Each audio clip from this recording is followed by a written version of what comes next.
Welcome to Better Health Guy Blogcasts, empowering your better health. And now, here's Scott, your Better Health Guy.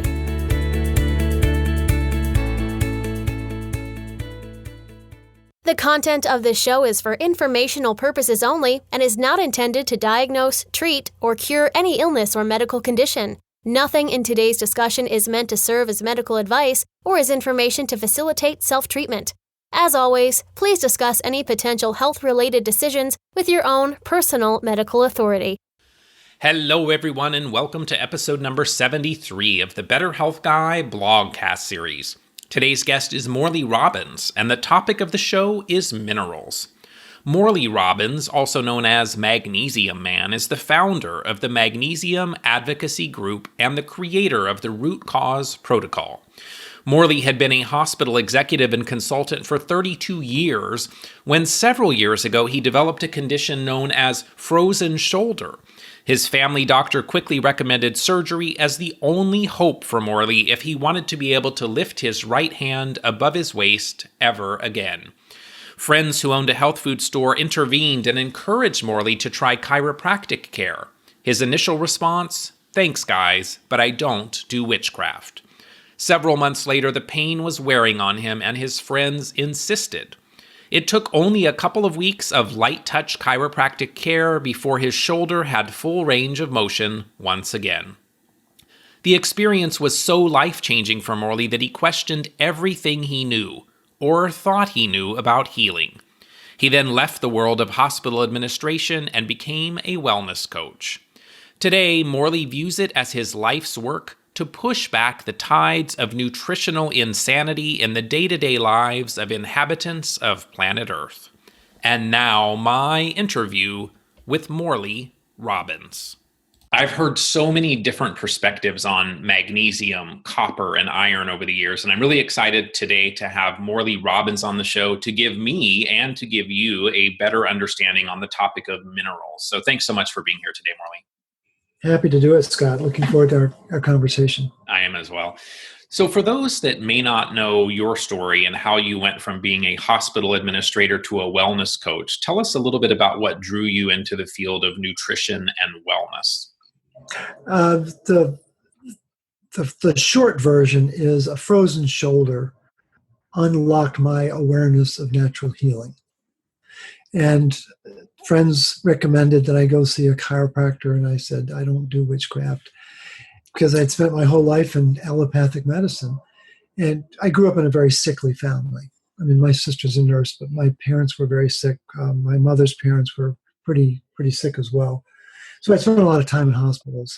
But after 20 years of consulting and moving around the country with airplanes, basically what my body said was, we're done with pulling a suitcase behind your arm, and it locked up. And it was a fascinating experience to go through, but what I was introduced to after some cajoling was the power and the just the amazing properties of light touch chiropractic therapy. And suddenly I had full rotation and mobility of my arm that I couldn't pick it up above my waist. I mean, it was just absolutely locked up. So that forced me to think differently about what's going on. What are there other properties? And the book that I was drawn to, it's a wonderful book by Carolyn Dean called The Magnesium Miracle. And some of your listeners, I'm sure, have read it. Maybe you've read it as well. And you're left with this just amazing image of, wow, magnesium solves everything. And that was what I decided to make a real shift in my career. I wanted to start over. I decided to become a wellness coach, but I didn't know what the heck that meant. And I took training courses and things. And as I got deeper into magnesium, I was just absolutely amazed at what it was able to do in terms of its properties as a mineral and as a catalyst for enzyme activity. And now, some 9 years later, I can boil it down pretty quickly. If you want to solve symptoms, use magnesium. If you want to solve the underlying metabolic problem that's causing the magnesium loss, then you've got to deal with the copper-iron dysregulation. So let's get into magnesium then. So you're known as the Magnesium Man. I mean, it sounds like a superhero to me. And I know that magnesium is important, but why is magnesium so important in the body? What does it actually do for us? There are about 9,000 enzymes that run the body. And they all work just like the car you drive. When was the last time you drove your car without a key? Well, I mean, anymore they don't actually need a key, but but the key has to be inside the car in order to start it. Yeah, it's the same property. Yeah, same property in an enzyme, and so these minerals are the spark plugs that get the engines going. That's what an enzyme is. It's an engine. It's making something happen. So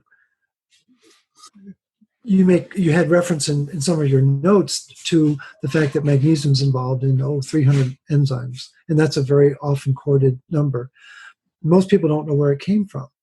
There's a very famous professor at a Harvard Medical School. His name was Bert Valley, and he was once interviewed back in the 50s and asked, "Why is magnesium so important? How many does it have enzyme activity?" He said, I guess it's around 300. And that then became not just scientific legend, but internet legend. And it's amazing that no one has ever really delved deeper. And of course, in 2012, they actually delved into what's called the magnesome, only to discover that there are 3,751 proteins that simply don't work without the presence of magnesium. Well, that's 42% of your body. So picture being without your arm and your leg. That's what happens when you are magnesium deficient. You're losing a significant portion of your metabolic function. And I describe magnesium as the mineral of motion. Well, there's a lot of motion in the human body, as you well know. And when there's a lack of magnesium, things begin to lock up. And magnesium's gift is, think of it this way. You're familiar with a heartbeat. Well, there's magnesium expended to make that energy so it can beat. And of course, people know that calcium's being recruited by the cardiomyocytes to actually make the contraction, but it's actually magnesium that's inviting it in and magnesium that's exiting it out. And then suddenly the cardiomyocytes need to be replenished with magnesium so they can relax before the next contraction. So are there some key symptoms or conditions that would lead you to explore magnesium deficiency? Oh, well, yeah. I mean, there are many, but it can be anywhere from abdominal pain, adrenal fatigue, anxiety, brain fog, depression. Most people don't realize that the mineral origin of depression is a calcium-magnesium imbalance. And those things that you just mentioned sound like most people that I encounter on a daily basis. Well, the thing is, again, it's very easy to say, oh, it's a magnesium problem. And as I noted a minute ago, that's the symptom. The magnesium loss is, in fact, contributing to enzyme dysfunction. But it's like being in a boat that has a hole in it. And you realize, I got to keep bailing the boat out so I can stay afloat. Well, at some point, you got to repair the hole. And that's where the copper-iron dynamic gets into it. So the magnesium is bailing out the water. The hole in the boat is the copper piece. Yeah. What percentage of people would you suggest might have a magnesium deficiency? Is it common? Yeah, it's quite prevalent. The official number is going to be around 80%. Just between you, me, and the lamppost, it's 100%. Yeah. We live in very stressful times. And I've coined a phrase called the magnesium burn rate. That's called stress. Well, when people think, or when they hear the word stress, they immediately think of emotional stress. And that's one major classification of stress. But as you know, there's physical stress, there's environmental stress, there's metabolic stress, and then what I would argue is the greatest stressor on the human body is iron stress. And it affects all four of those categories, as we'll talk about later. So are there any lab tests that you would recommend to identify how deficient someone might be in magnesium and when they've reached a state of restoration of their deficiency? And then maybe we'll just take that a little more broadly, since we're going to talk about other minerals as well, like calcium and copper and iron. What do you recommend from a testing perspective to get some insights around those things? Yeah, for folks here in the States, they can use Request a Test. And I've got a whole series of panels that are done through the Magnesium Advocacy Group. But there's one test that's available called the Full Monty Iron Panel with vitamin A and D. I've just developed that. It's something that's been evolving for a number of years, but that particular one has magnesium inside the red blood cell.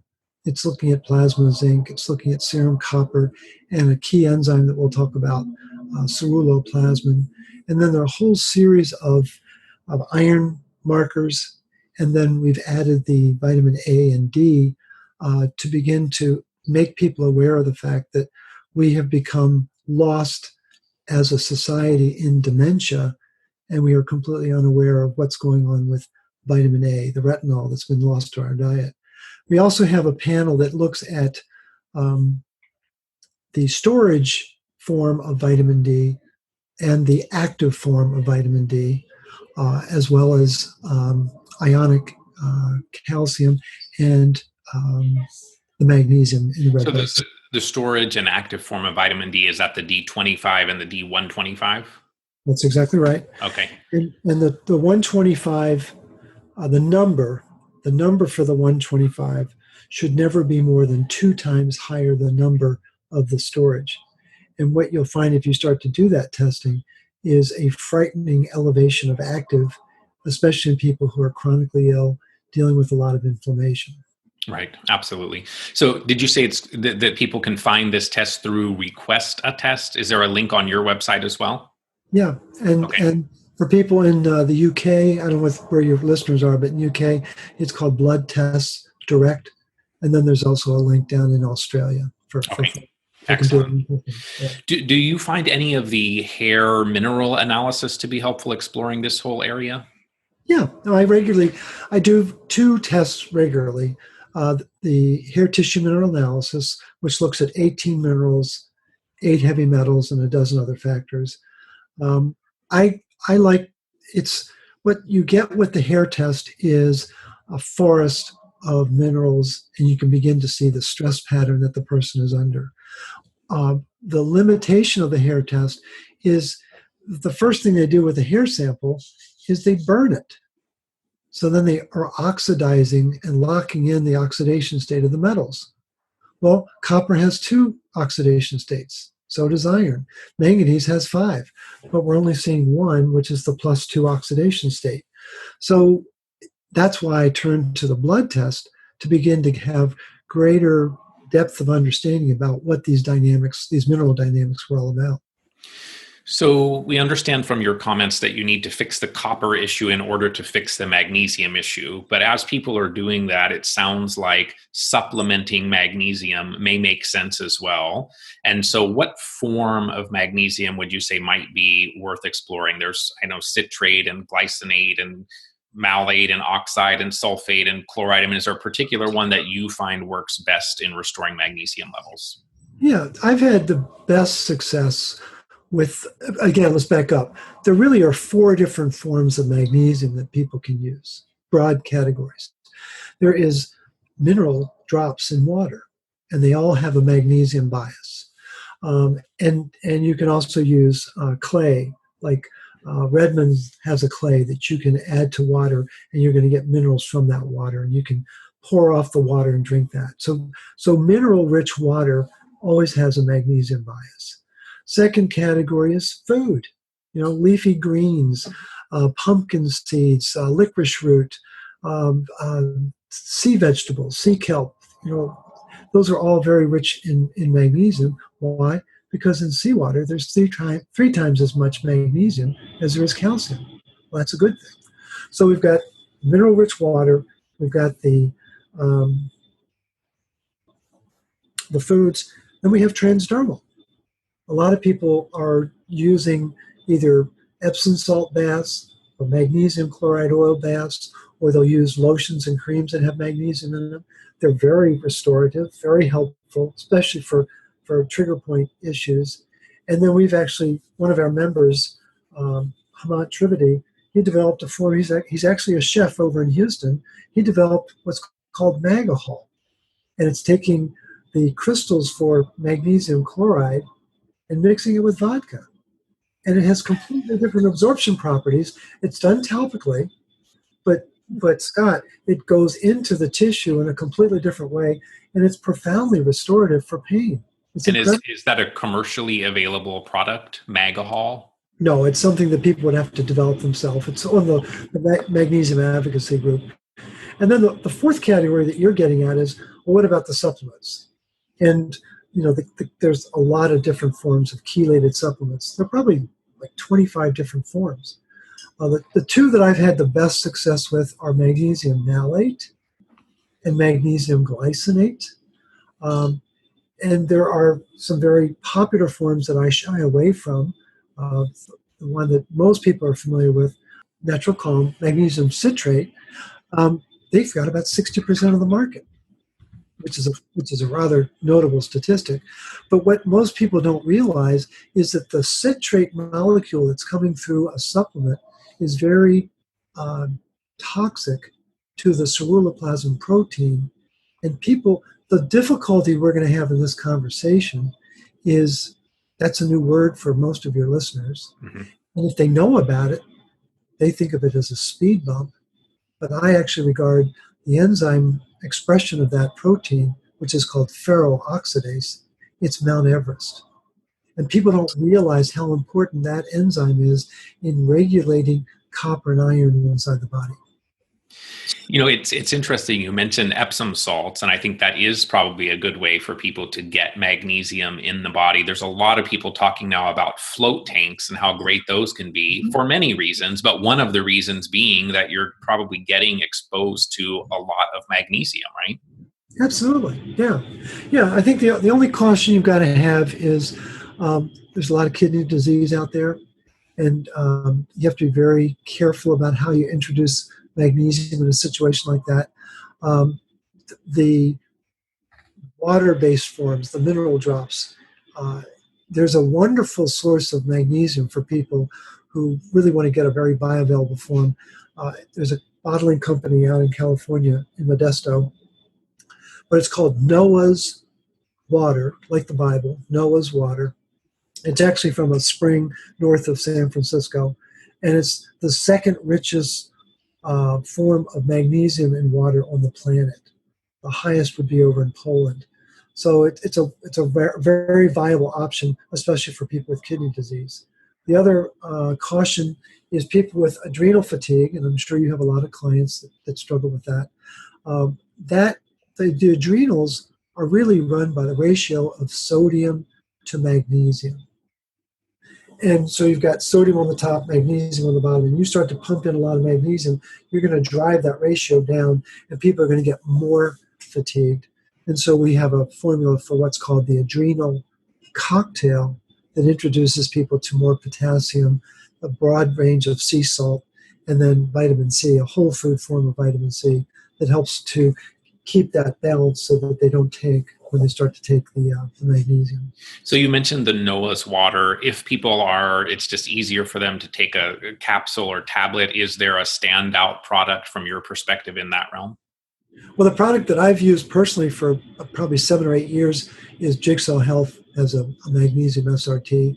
The magnesium glycinate, probably a really good form of it would be PHP, Professional Health Products, as a magnesium glycinate. Both of those companies are using Albion Minerals, which I think is an exceptional company, and they have excellent products.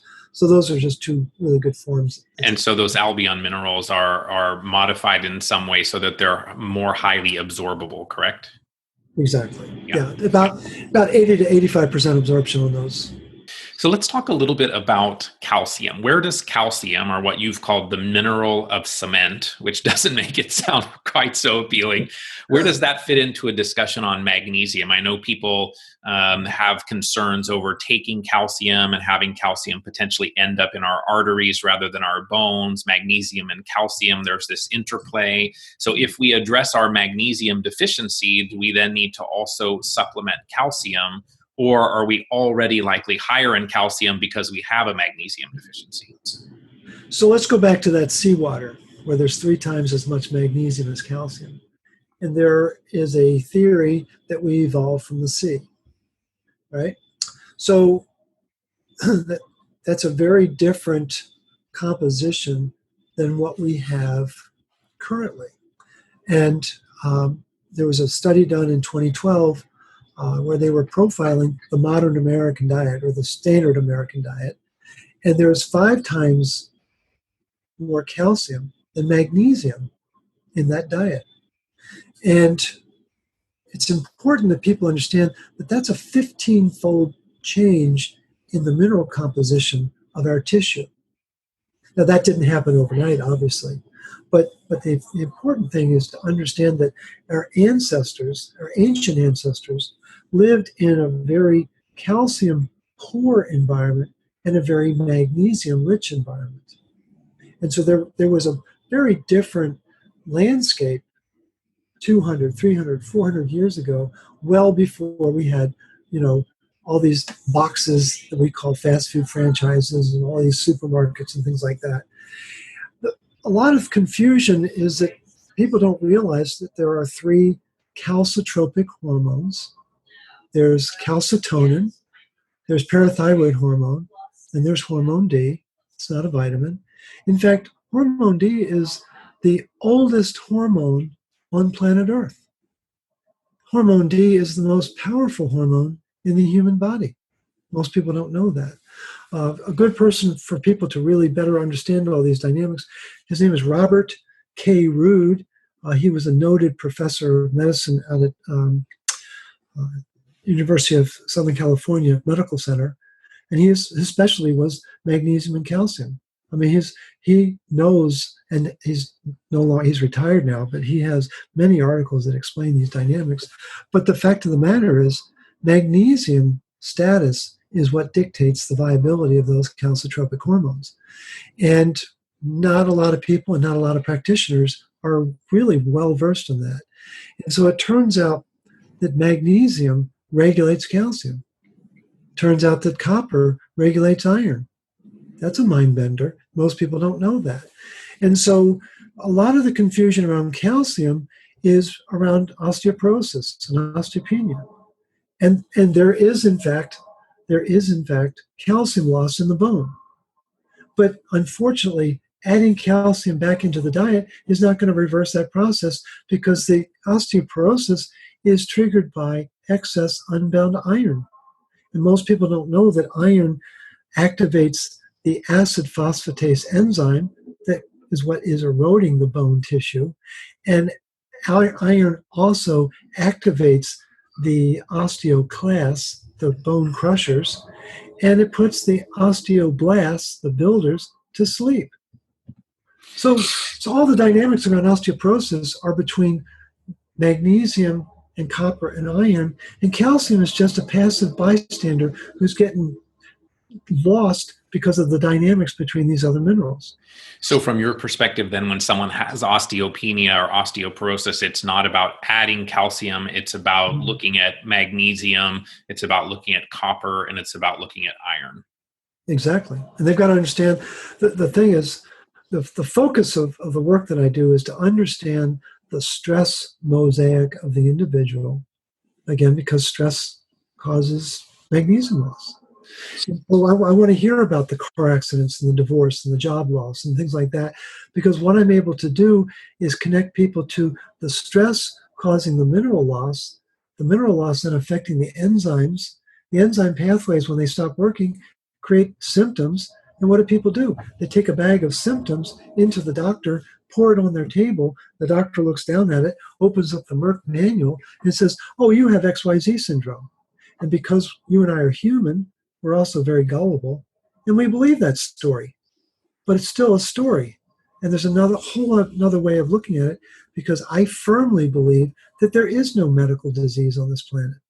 But there is metabolic dysfunction that's caused by mineral dysregulation.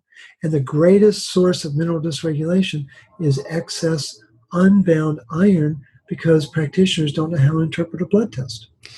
So let's talk a little about calcium and iron then. So if I'm hearing what you're saying correctly, it's the loss of calcium in the bones that's actually caused from excess iron, and the buildup of calcium when it ends up in our arteries and our organs and so on as we age is also associated to the iron overload. Absolutely. If you look at the detailed breakdown of atherosclerosis, there are about 10 to 12 different events that are taking place. The creation of foam cells and the expression of MCP1 and all sorts of dynamics taking place in the intima. Well, guess what?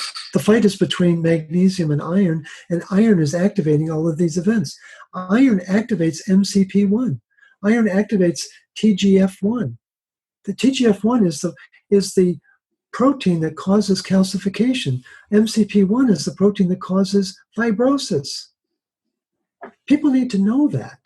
And again, we live in a world where iron has been venerated, and they don't understand what's really going on. That's the problem.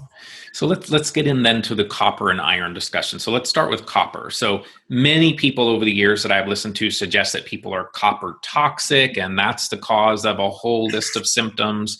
I've also talked to people that suggest copper toxicity is relatively uncommon, and that people are in fact more likely to be copper deficient. So from your perspective, which one of those is more true, copper toxicity or copper deficiency?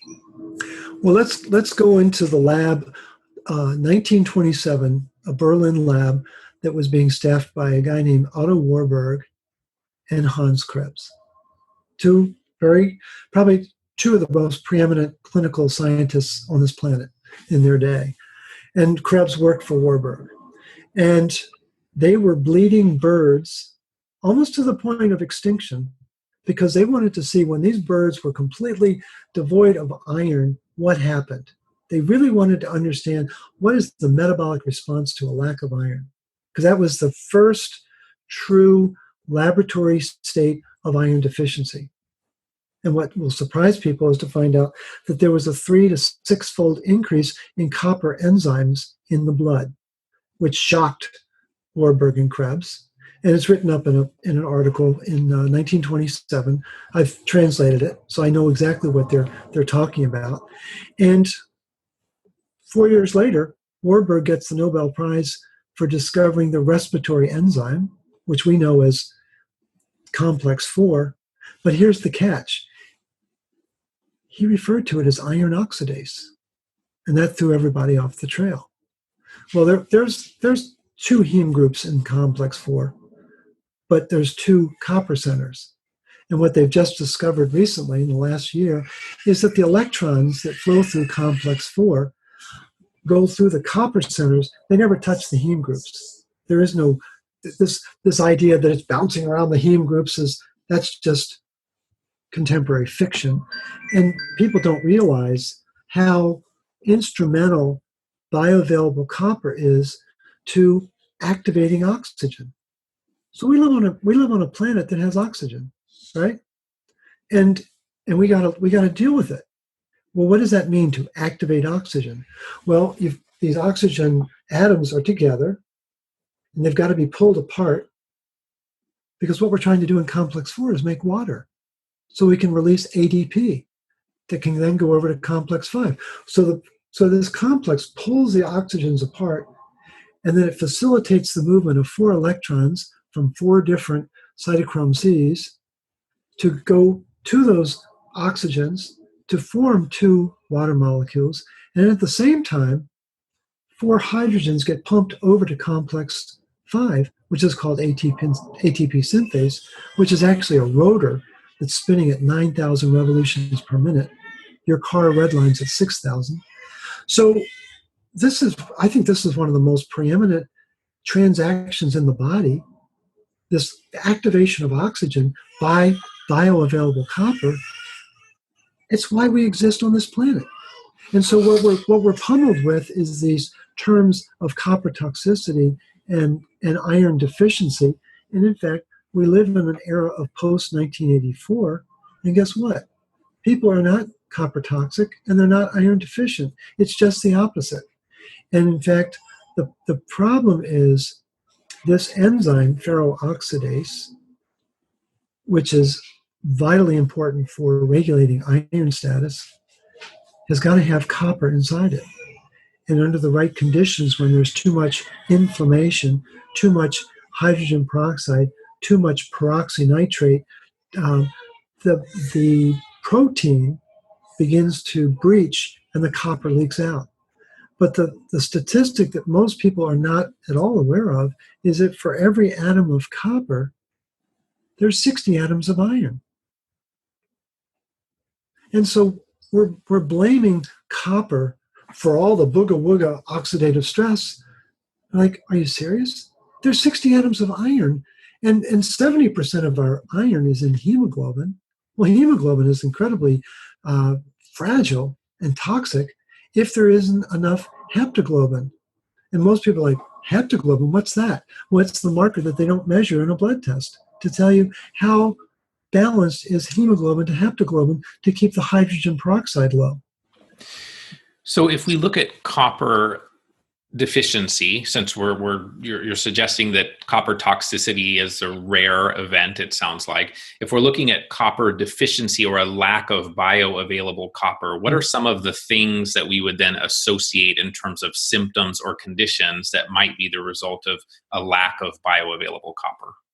Well, lack of energy because of the failure of cytochrome C oxidase, hypersensitivity to the environment because ferroxidase is also called histaminase. It's very important for histamine. So this is tied into the whole mast cell activation and histamine intolerance then? Absolutely. Any kind of connective disorder. The lysyl oxidase is a copper-dependent enzyme. So any kind of connective tissue, including blood vessels, needs lysyl oxidase to keep it having proper integrity, proper flexibility. Then we've got the functions of around neurotransmitters. All that is so foundational, but most people don't realize that we have 3 different classes of what are called biogenic amines. So we have the neurotransmitters, and we have histamine, which we've talked about, and then we have when they were discovered in the early 1900s, they were called vital amines. Well, we know them today as vitamins. Well, all biogenic amines must have bioavailable copper in order for proper deamination to take place, for those entities to be properly activated and regulated. Again, it's bioavailable copper that's missing in so many people because we've been told that ascorbic acid is the same thing as whole food vitamin C, and it's not. So how is bioavailable copper, which you've called the mineral of sunshine, I believe, how is bioavailable copper different from just plain copper, which my understanding is what we get in most supplements that say copper is not bioavailable copper? Right. So copper, again, has 2 oxidation states, +1 and +2. And in ordinary agricultural practices, the microbiome of the soil is able to convert the soil copper, which is +2, it reduces it to a +1 so that the plant can actually work with that copper. And then we eat those plants, and that copper gets into our body. We have been, as a society and as a civilization, we've been decimated by antibiotics. One of the strains of biota that have been wiped out are the reductases. And now we're subjected to glyphosate, which is basically a mineral, it's an antibiotic, but it's a mineral chelator. And what I learned recently from Stephanie Seneff at your conference in Chicago, that was one of the highlights of my life. Thank you very much. She's amazing, yeah. She absolutely is amazing. And she was telling me about the 16 conserved glycine in ceruloplasmin. And I said, what does that word conserve mean? And she smiled and she says, it means they're really important. And then she said, and what you may not know is that glyphosate chelates copper down to the pH of 1. That's below our stomach acid. And so we live in an environment where the copper has been pulled out, and we live in an environment where they've been fortifying iron since 1941. And people have it all backwards, thinking that we're copper toxic and iron deficient. We're swimming in iron, and we don't have enough bioavailable copper to spit at. So let's talk now about I think one of your favorite enzymes, this ceruloplasmin, and why that's important, how we potentially measure it, and then what's an optimal range. I believe that can be blood tested. What's the optimal range for ceruloplasmin? Yeah. So in 1947, 1948, when Holmberg and Laurel, two Swedish physiologists, discovered ceruloplasmin, they thought they discovered the Holy Grail. They were apoplectic about it. And back then, it had the composition of 4 + 1 coppers and 4 + 2 coppers surrounding a dioxygen molecule. We're talking about a protein that has 1,046 amino acids. There's no other amino acid or no other protein that even comes close to that size, complexity, structure. And Big Pharma has been trying to demonize it ever since they discovered it 70 years ago. So we're talking about the protein ceruloplasmin gets loaded with copper. And this is happening at subcellular organelles. And there's an enzyme called ATP7A that's actually loading the copper. Well, what I discovered recently is research done by Barber and Cousins.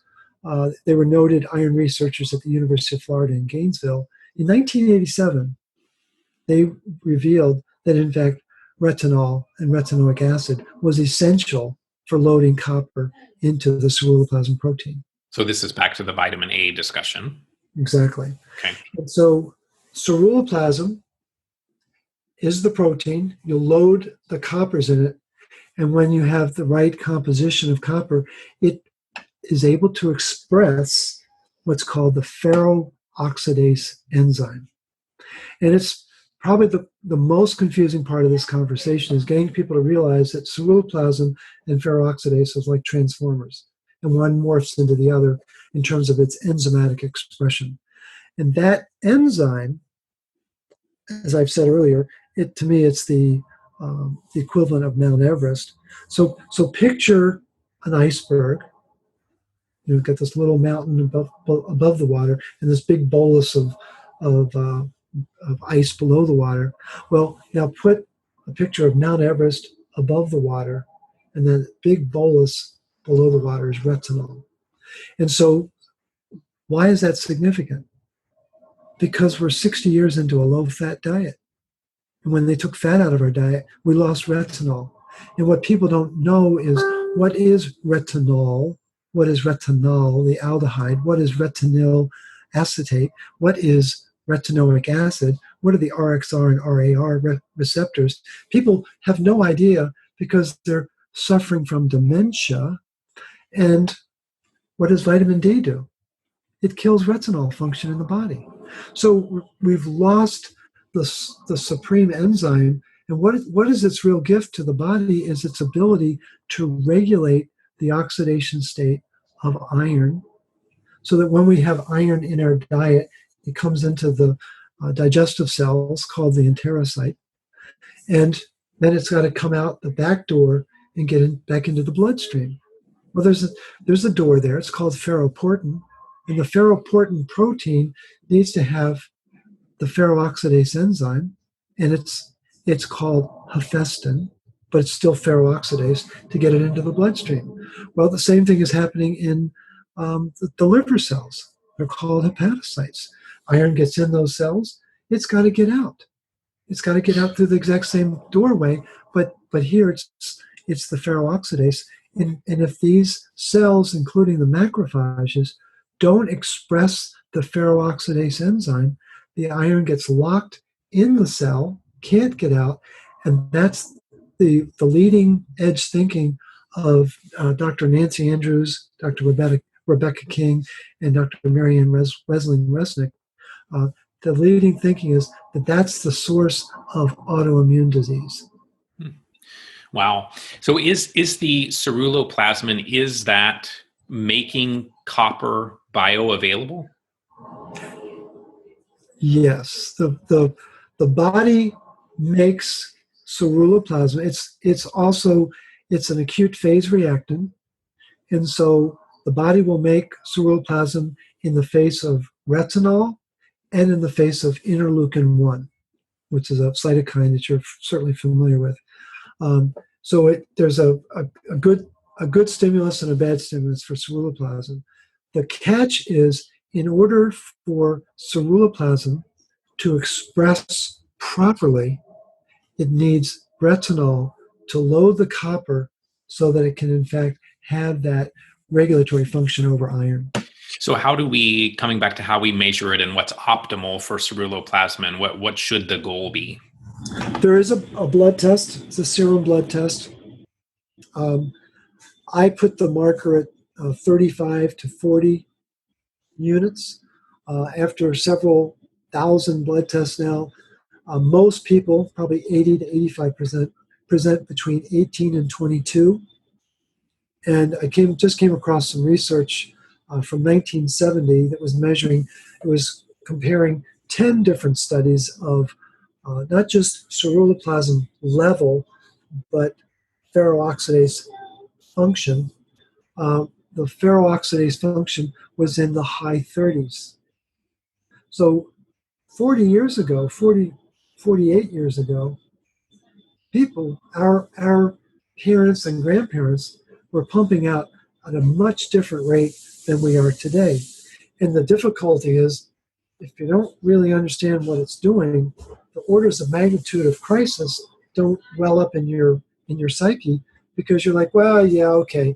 But when someone is expressing at 35% or 40% deficiency of that enzyme, so let's put it into context. What's normal body temperature? Or ideal body temperature is either 98.6 or 37 degrees Celsius. Well, if there's a 4% differential, we call that a fever. Mm-hmm. Well, these people are the differential from where the ideal level of ceruloplasmin is, it's 9 or 10-fold a fever. And so at a cellular level, what's happening? That marker is a litmus test for bioavailable copper. And what it's telling you is complex 4 can't activate oxygen, can't pull the oxygen apart, can't get the electrons down, can't get the protein or the protons over to complex 5. And so suddenly everything's breaking down. And what's the significance of that? Well, optimal generation of energy is at 7.4 pH, right? It's a bell-shaped curve. Mm-hmm. Bell-shaped curve at 7.4. And to the left of it is acid, to the right of it is alkaline. And so there's energy drops off when it's too acidic or too alkaline. So because the pathogens wake up when the vibration drops off. That's when the pathogens take over. So in people that have Lyme disease, chronic fatigue syndrome, these fatiguing illnesses with low energy, fatigue, low ATP, it sounds like bioavailable copper is critical in that energy production system. Right. And the other side of it, Scott, is that depending upon which research study you want to pursue, when there's too much iron in the cell, and certainly too much iron in the mitochondria, and it's very common, it's called labile iron. That's a polite way of saying free. It's free. Have as much as you want, right? So there's 4 different studies. There's a 40% loss of energy, 60% loss, 80% loss, 96% loss of energy function, with depending upon what the concentration of iron is. And people don't realize that. And my shorthand for people with Lyme disease is they're all iron toxic. So let's talk about iron then. So iron, another area where I've seen arguments on both sides, deficient versus toxic. We see lots of practitioners that will run iron testing, ferritin, and so on, look at those markers, and that results then in a recommendation for supplemental iron. And then what you're talking about is that we already potentially have an overabsorption or iron toxicity state. Other people like Bob Miller talk about how we're overabsorbing iron. So tell us a little bit more about this dilemma that we have between iron toxicity and iron deficiency. Right. It all stems from misunderstanding of what anemia means and what does iron deficiency mean. And I contend, if you go to the World Health Organization, they'll tell you that the greatest nutrient deficiency on the planet is iron deficiency. I'm like, really? Do you know what the composition of iron is on planet Earth? It's the number one element at 36%. 36% of the Earth is iron. And so the modern species that's living on the Earth can't metabolize it. That's different than being deficient. And what three noted authors who are iron researchers, what they're now saying is when we say iron deficiency, what we really mean is lack of functional iron. Wink, wink. Okay? And what they don't go on to say is, well, what makes iron functional is copper. They won't go that far, but they do clarify what iron deficiency is. But that thinking, that awareness has not seeped into medical school yet, or naturopathic school, or chiropractic school, or whatever school. So where does the problem arise? Well, there's a dipstick measure for iron called ferritin, the ferritin level. That's a dipstick. And then there is a homeostatic measure of iron. Turns out that 98% of our daily iron requirement comes from what's called the reticuloendothelial system, which is an absurd way of saying recycling. And there are macrophages all over the body that are recycling iron. And we need about 25 milligrams of iron every day. And 24 milligrams of it is supposed to come from this recycling program. 1 milligram is supposed to come from our mouth. That's it. And I have a client in Texas who was told by her obstetrician that she was anemic. And he advised her to take twice a day an iron supplement that has 325 milligrams of iron. And she did that for a month. And at the end of the month, she called me because she was feeling horrible. And I said, do you realize that you've now taken 43 years worth of iron? And she burst into tears.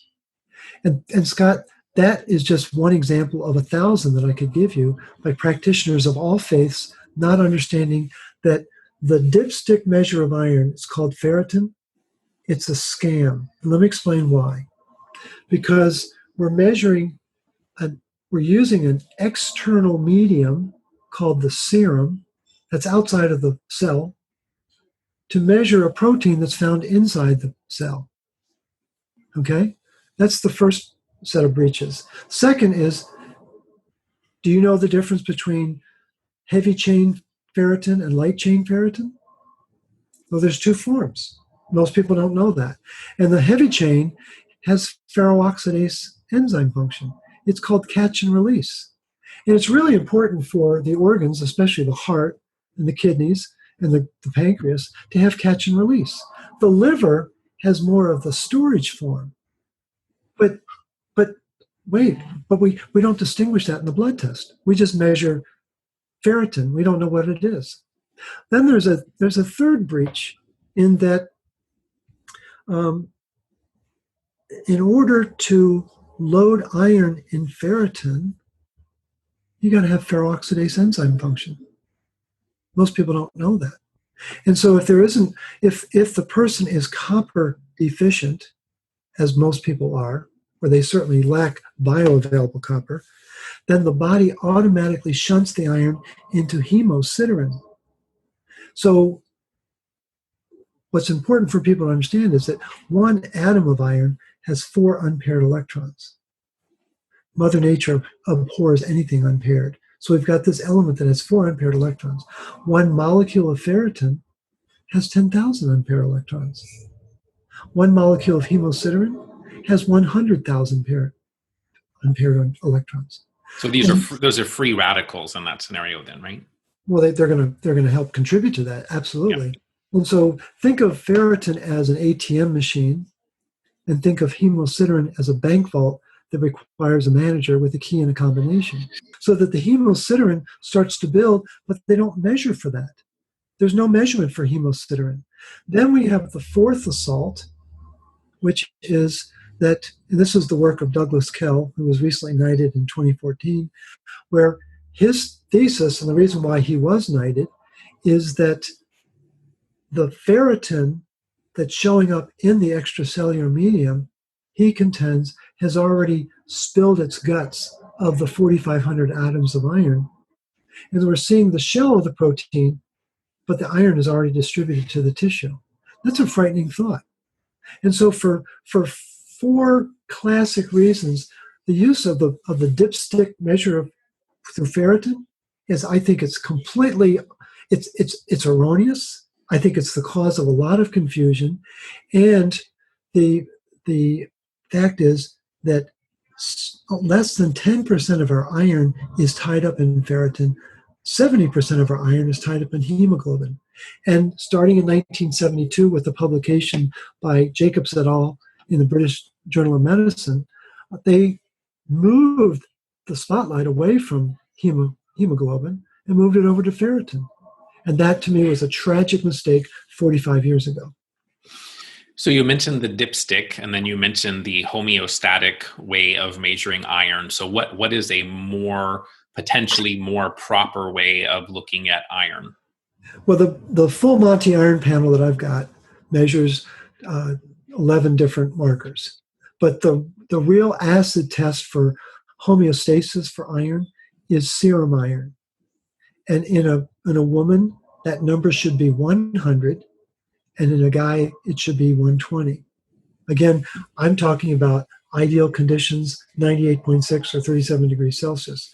Right. So when that number, as it is in most people, and if you look at this blood test in your clients, I think you're going to find most of them have serum iron well below 100, and that's a sign that iron is being sequestered into the macrophages because it can't get recycled back into the bloodstream, and so the numbers are going to look low. The percent saturation is going to look low. Ferritin very likely is going to look low, and the reasonable person would say, you need more iron. You're like, no, that's the whole problem.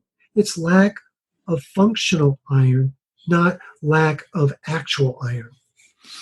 So iron toxicity plays a significant role in many issues in the body, it sounds like. What are some of the symptoms and conditions that you think are most closely associated to excess iron? Do you have a copy of the Merck manual? So everything, essentially, potentially is related to... So the 2 gateways to these metabolic conditions are oxidative stress or inflammation. Well, they're flip sides of the same coin. And it sounds like you and Bob Miller may be coming at it from different angles, but it sounds like on the iron topic, there's a lot of overlap in what I'm hearing. Oh, absolutely. Oh, I'm thrilled to make the connection with Bob. I went down to his conference in Florida. He wanted me to talk for 90 minutes, and I ended up talking for 5 hours. It was a delight. I could see that happening. Yeah, you know so much about this. So well, the thing, what's important, Scott, is that people they have amassed a lot of information, but what I think has been missing is how does the body really work? Right. And this is a late in life experience for me. If you saw my college transcript, you'd say, "My God, how does this guy know how to spell iron, much less talk about it?" So it sounds like then there's a connection between this bioavailable copper and iron, and you call iron the mineral of rust and aging, which sounds terrible.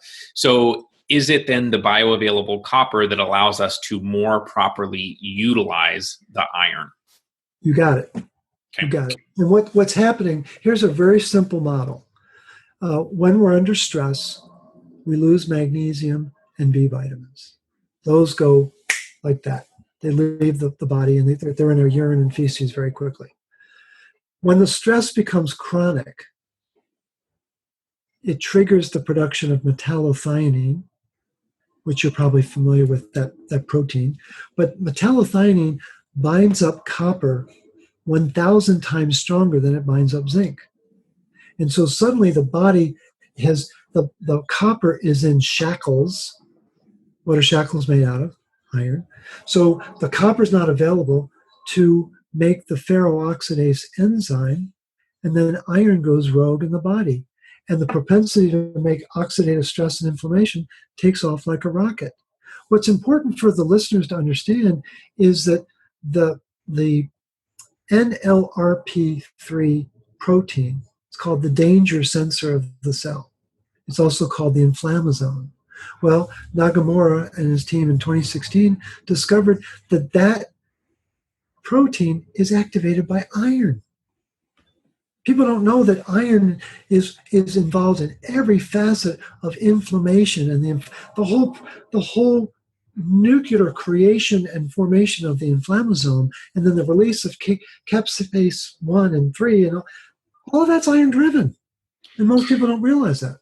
And it sounds like iron has a negative effect on our ability to create ATP and energy. Absolutely. Yeah. Absolutely. And so the thing is, think of it this way. 70% of our iron is in hemoglobin. And what is it doing? It's carrying oxygen. So it's a waiter, right? And we go to restaurants and they've got waiters, right? But there's usually only one chef. And what's the chef doing? The chef is activating the food, so it's an amazing experience and it's a nutritious meal. Well, that's copper. Yep. So we have all these waiters carrying the oxygen, but it's only copper that can activate it. That's an important thing for people to understand.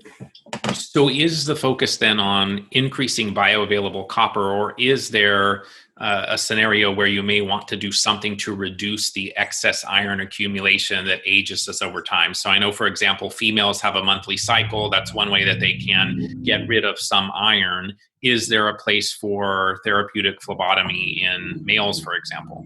Absolutely, yeah, and with the root cause protocol that we've developed, it's inspired by Mother Nature. It's based primarily on food, but what we're doing is we're helping to stimulate the production of bioavailable copper and this ferrooxidase enzyme, and we're dealing with the excess iron. And one of the recommendations is that for women who are still actively cycling, that they do blood donations twice a year, but for menopausal women and for men, that they do it 4 times a year. So the difference is that our ancestors used to work their tail off in the field, and they sweat a lot, Mm-hmm. and they would lose some iron in that process. Their ancestors used to fight in the field, and they would get injured, and they would bleed. Well, we don't work so hard, and we don't bleed so much, and so that's building up. Men are magnets for iron. And a very important figure in this research, his name was Jerome Sullivan, and he was a med student at the University of Florida in Gainesville. And in the early 70s, it was a class in cardiology, and they were studying the differences of heart disease in cycling women and men. And he had this thought. He says, "Gee, I wonder if it's because of their monthly blood levels." Well, he became a pathologist, and what he developed in 1981 was the iron heart theory of heart disease, which is to this day still controversial. But when you read it, you're like, it makes so much sense, because the iron is building up in the heart, because iron, it gets stored in our liver first, then in the organs, especially the heart, joints, and then as we age, our brain. That's why there's so much neurodegeneration in the society today. So there's such a big focus on killing pathogens to get well in people dealing with conditions like Lyme disease, for example. And we know that pathogens benefit from iron. So is it our toxic terrain that's really kind of the core issue in terms of feeding these pathogens? And does reducing iron toxicity, increasing bioavailable copper, does that help to address the pathogen burden by itself? There's no question it has a profound influence. And so 2 schools of thought: attack the guest or strengthen the host. Mm-hmm. And Western medicine's all based on attacking the guest, based on Pasteur. And so it's one channel. I don't think it's the best channel. And what the focus on getting rid of the excess iron does is all these pathogens feed on an iron buffet. Mm-hmm. And when I had the opportunity to chat with Dr. Kill about 6 months ago, it was a Skype call, and he's got this wall of books behind him. He's about my age, very affable guy. And he said, Morley, he said, I just want you to know two things. He said, I really enjoyed your My Theory of Everything video. I said, that was very well done. He said, but secondly, I really want to put your mind at rest. He said, the pathogens feed on iron, all pathogens. And so it was just an affirmation that, and he and Dr. Pretorius just published an article this year on the profound effect of excess vitamin D and iron to feed the pathogens. People don't understand what's going on. So we talked about the fact that copper toxicity is relatively uncommon. What about iron-associated anemia? Is that also relatively uncommon? I would contend it's not possible. I think what is really happening is we have what I call A-anemia. And what's missing? We have a lack of vitamin A. We have a lack of, the condition of low ceruloplasmin is called aceruloplasminemia. So we have too little ferroxidase. I'm just learning about a key hormone that you probably are familiar with, adiponectin. Well, adiponectin is this, when it's deficient, it's a gateway for so many conditions, the insulin resistance, diabetes, heart disease, PCOS. I mean, it's a major hub. Well, guess what you got to have in order to have healthy adiponectin? You got to have retinol and copper. And so we're back to the same cast of characters. And so I think that what's happened is there have been sincere recommendations on how to change our diet with an intention to try and improve our health. And the phrase that I use is, we have been misled and misfed. And there have been a whole series of unintended consequences. We don't need to get into bashing different industries or whatever. It's just, it happened. Right.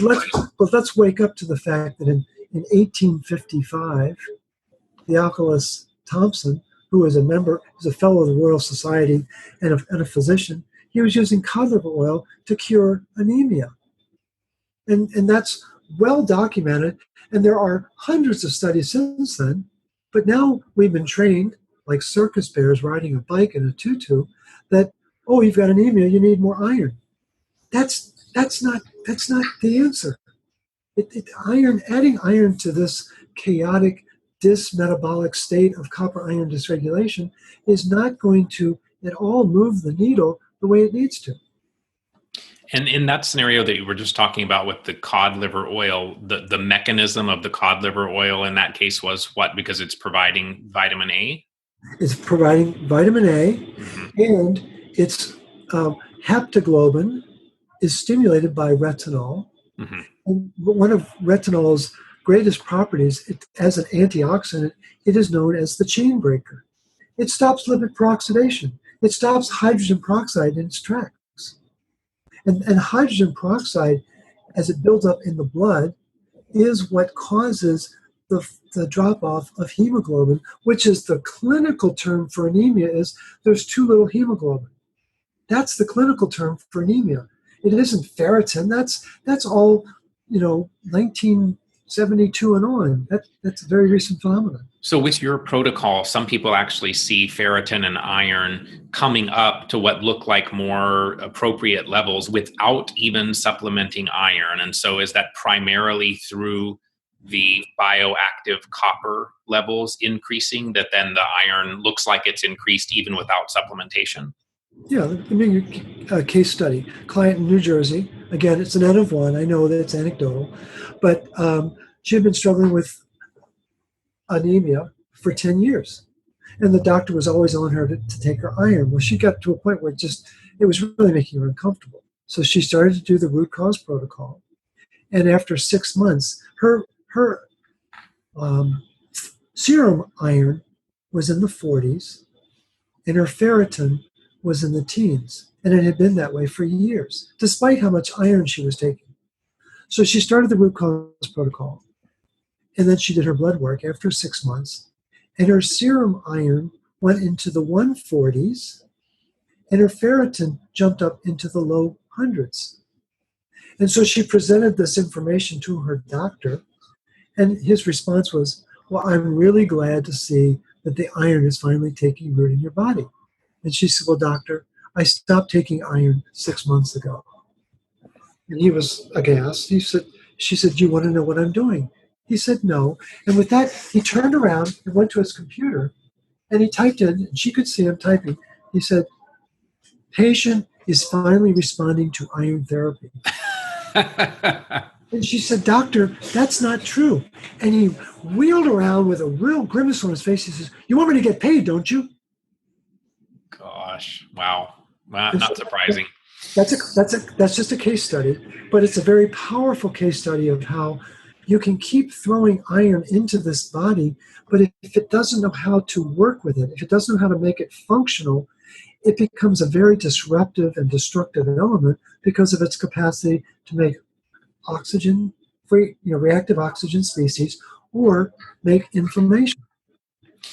So let's talk then about the root cause protocol. And I know I'll mention at the end the rootcauseprotocol.com for people that want more details, because I'm sure we're not going to be able to get into all of this. But there's some things that you recommend stopping, some of which people might find interesting. So we've talked about vitamin D, for example. You've talked about why that may not always be ideal. We've talked about calcium. Talk a little bit about the ascorbic acid versus whole food vitamin C. Why is ascorbic acid, when that's used as a vitamin C source, why is that not potentially a good thing? The whole food vitamin C has 7 parts. And at the center of the whole food vitamin C is an enzyme called tyrosinase. And tyrosinase is a 3-sided pyramid with copper at all 4 points. That's the bioavailable copper that the neurotransmitters use to regulate the neurotransmitters. So the ascorbic acid then is disrupting that copper ceruloplasmin. Absolutely. And the ascorbic acid is the shell of the vitamin complex. It doesn't have the minerals, and it is toxic to the ceruloplasmin protein. And furthermore, it stores iron deeper into the tissue. It's a very disruptive element that people don't realize. And what's important for folks to do to really understand is that 6 years after Warburg won the Nobel for the complex 4, Albert Sven Gorky gets the Nobel for vitamin C. But a year and a half before he won the Nobel, he wrote a letter to Nature Journal. So we have New England Journal of Medicine looks up to Lancet, and Lancet looks up to Nature. So it's the top of the pecking order of science. And in the article, he makes it very clear. I've got a copy of the letter that he wrote to the editors. He said, ascorbic acid does not cure scurvy. It requires hyaluronic acid, which is his way of describing the whole food vitamin C complex. So there's been a controversy ever since 1936, and then a year and a half later he wins the Nobel. But he wrote this article on the 4th of July, 1936. I find that I don't know why, but I just love that date. But the fact of the matter is, ascorbic acid is a metabolic lie. It is not the whole food vitamin C. So many of the things that you suggest stopping are because of their negative effect on either copper, iron, or ceruloplasmin. So you've talked about sugar. You talk about getting over the idea of low-fat diets being healthy because they're not. You talk about avoiding omega-6. You talk about fluoride. I know you've talked about vitamins and multivitamins having copper and iron and things in them that we don't necessarily want to consume regularly. And then one of the ones that was interesting was colloidal silver. So tell us a little bit about colloidal silver. Many people using colloidal silver for Lyme disease and other chronic infections. Are there forms of silver that may be okay to use? Yeah, absolutely. So if you look on a periodic table, I'm sure your listeners have a periodic table nearby. Probably not as close as where yours is there, but right. but you'll look and you'll see that silver sits below copper. And in the colloidal form, it'll knock copper out of the body. In a nano form, it's completely different. Nano silver is a very useful form. And there's a lot of confusion about that, but the colloidal form is very popular in the alternative community, but it's very disruptive to copper bioavailability. And one of the ones that I see commonly at events, in fact, the event you and I were both just at in Chicago, is the Argentin 23. My understanding is that falls into what you're defining as a nano silver, and is something that would be okay to utilize. Absolutely. Absolutely. Yep. Okay, great.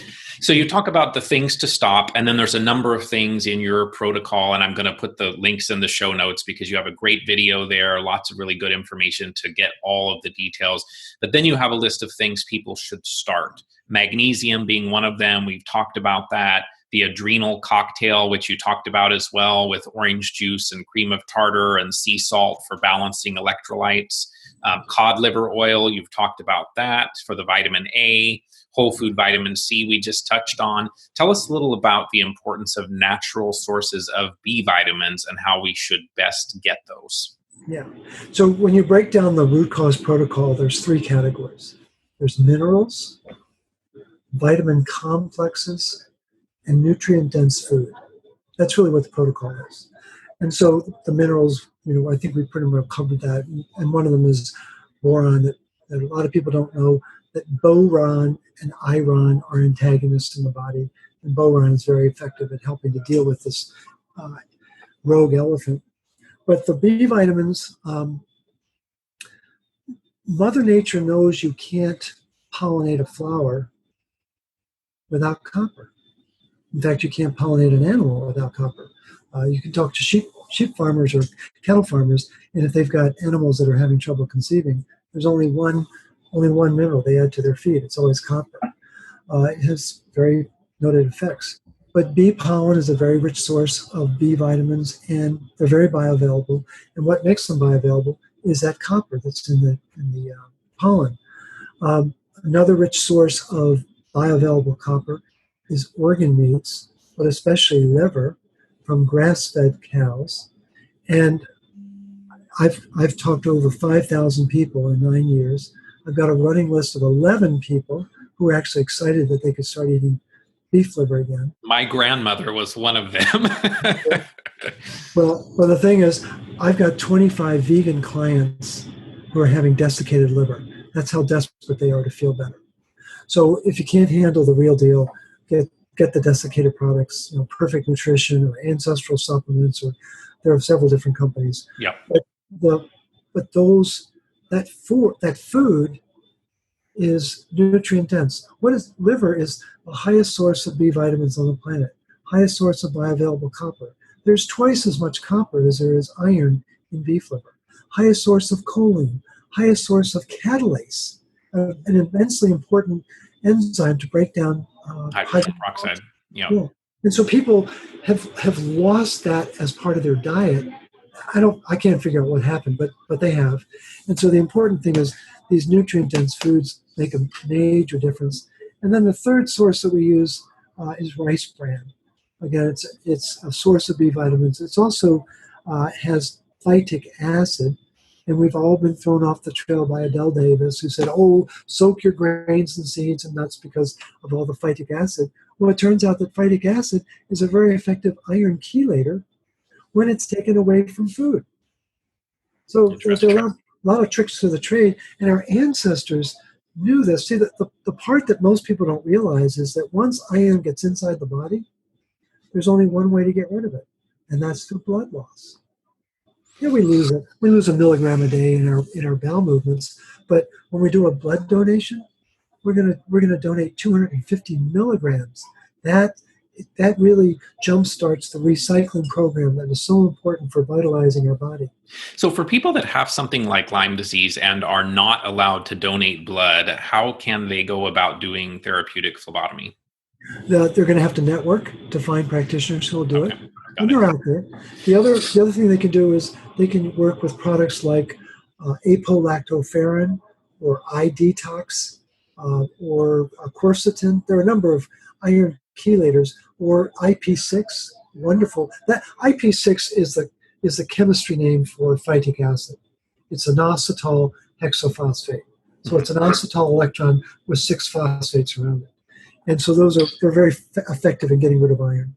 So coming back to the things to start in the root cause protocol, we talked about the B vitamins, the importance of those for ceruloplasmin production as well. Silica is another thing that you mentioned in the protocol. Lots of people in the realm of Dr. Klinghardt, for example, that use silica primarily for the aluminum detoxification aspect of it. But it sounds like silica also has other benefits in terms of stimulating this ceruloplasmin for the bioavailable copper purposes, correct?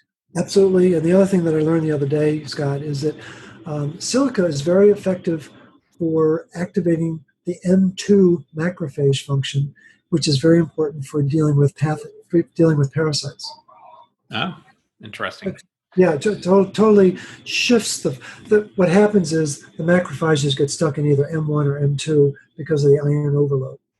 And what the silica does is it wakes up the M2 function, which is really very, very important for tissue repair. So you talk also about boron, which we touched on. You talk about taurine, and then you talk about the fact that a high-fat, high-protein diet is probably better than, or certainly better than, low-fat diets. And then you also talk about, I believe there's one more piece to start. Iodine. Iodine, that's it. Yep. So in the ferrooxidase enzyme, you take 4 ferrous iron, and it's able to create 4 ferric atoms of iron, but it creates 2 molecules of water. That's its gift, is it's keeping the iron regulated, but it's also providing water. Iodine does the same thing by turning ferrous into ferric, get 4 ferrous, get 4 ferric, but there's no water. So when practitioners are using iodine, of course it has a role in the thyroid, but I think it is real secret is why they use it in the breast cancer community, is that breast cancer cells have 5 times more iron in them than the healthy cells next to them.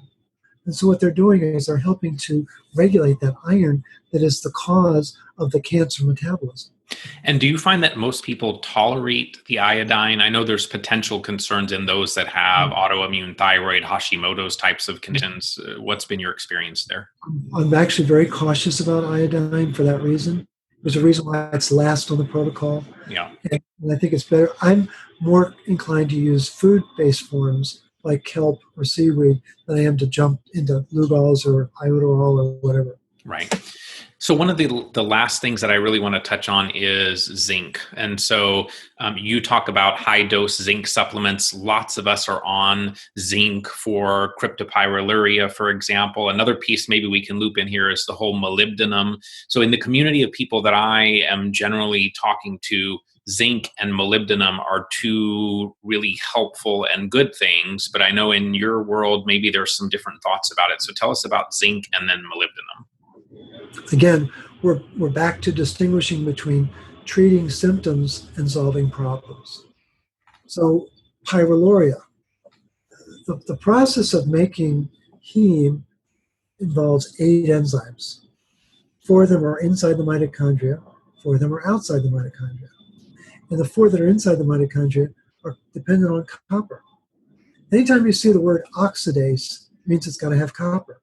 And so the rate-limiting variable in making heme is ALAS1, and that's copper-dependent. And the last step, number 8, is ferrochelatase. Well, that's a crane operator that's dropping the iron into the heme protein. The crane operator is called bioavailable copper. And apparently, Bill Walsh and Albert Mensa don't seem to know that. And so people are, I get that the cryptopyrroles are causing zinc loss and B6 loss, but that's a symptom of the problem. That is not the problem. And so giving people high doses of zinc, what is it doing? It's shutting down copper because zinc activates that same metallothionein protein. And do people feel better? Of course they do, but they're not solving the problem. You feel better when you're in that boat that's taking on water, when you're able to keep scooping it out, but you haven't solved the hole yet. And so then the other side of it is molybdenum. It's a very proven copper chelator in the liver. It's used routinely. There's a form of molybdenum, it's tetramolybdate, that's used in cancer treatment. What the oncologists have not gotten through their thick skulls is that there is no disease called cancer. It's cancer metabolism that is lacking bioavailable copper that is essential for making that transaction work. And when it doesn't work, the body has to go off of aerobic metabolism. It goes to anaerobic metabolism. So then you go from 136 ATP down to 2 ATP. There's a big change in the fuel efficiency of that system. And so what does the cell have to do? It's got to multiply, which is what metastasis is all about, because it's only making 2 ATP per transaction. So that's why there's this foment of production, but they're using molybdate, tetramolybdate, to grab up the loose copper. Why is the copper loose? Because of the excess iron in the cell and in the mitochondria that's destroying the bioavailability of the enzyme that holds the copper. Again, they've got it all confused. And so then copper will build in the liver when there is a lot of iron in it, because the enzyme can't be made to make it bioavailable. So then the practitioners will come in with molybdenum, which is a copper chelator, and totally destroy the bioavailability of energy production and the antioxidant enzymes. Wow. Very, very interesting. As someone who's taken molybdenum, it's a very interesting thought process to think through, and it's good to have some different ideas. I mean, if we had all the answers, then fantastic. We obviously don't have all the answers, so I like it when there's differing perspectives, because that's the only way we get closer to the answer, I think. Talk to us as we wrap up about trace minerals. We've talked about magnesium, copper, iron. How important are trace minerals, like some of the sea waters and Quinton water and things like that? How important is getting a good source of trace minerals in this whole discussion? Well, there are 84 minerals in seawater, and there's 18 essential minerals. And they obviously are there for a reason. Before the advent of refrigeration, our ancestors used 3 times more salt to protect the meats and the foods. So I think they were much healthier than we are. So we were raised in an era with, low salt, because we were afraid of hypertension, when in fact it was the chloride ion, not the sodium ion. So I'm a liberal proponent of adding salt and pepper to food, but sea salt, not Morton salt, and regularly add any water that you use to cook with or drink needs to be vitalized with minerals. And the way I describe it to people is there's 2 elements in water. When we're thirsty, we're looking for 2 elements. We're looking for H2O, and we're looking for the 84 minerals that our ancestors took for granted. So that's the easiest way to do it, is just mineralize the water that you're drinking. Now, I tend to take a different stance on how much water do we need. Drink when you're thirsty. Don't force that water into your body. Most people don't realize that the bottled water that they're drinking is basically reverse osmosis water. Right. They didn't know that. And so what is RO water? It's hungry water. And what's it doing? It's leaching the minerals out of our tissue. Yeah. People don't realize that. And so it's a magnet for these minerals. So I think people just need to be more aware of the fact that water and minerals go hand in glove, and that minerals are these catalysts for these enzymes, and we need more of them. Totally agree. Yeah, totally agree.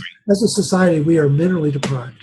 So outside maybe of the root cause protocol, obviously your brain is working amazingly well, you're functioning really well. What are some of the key things that you personally do on a daily basis to support your own health? Well, I'm blessed that my wife is a a chiropractor of 40 years.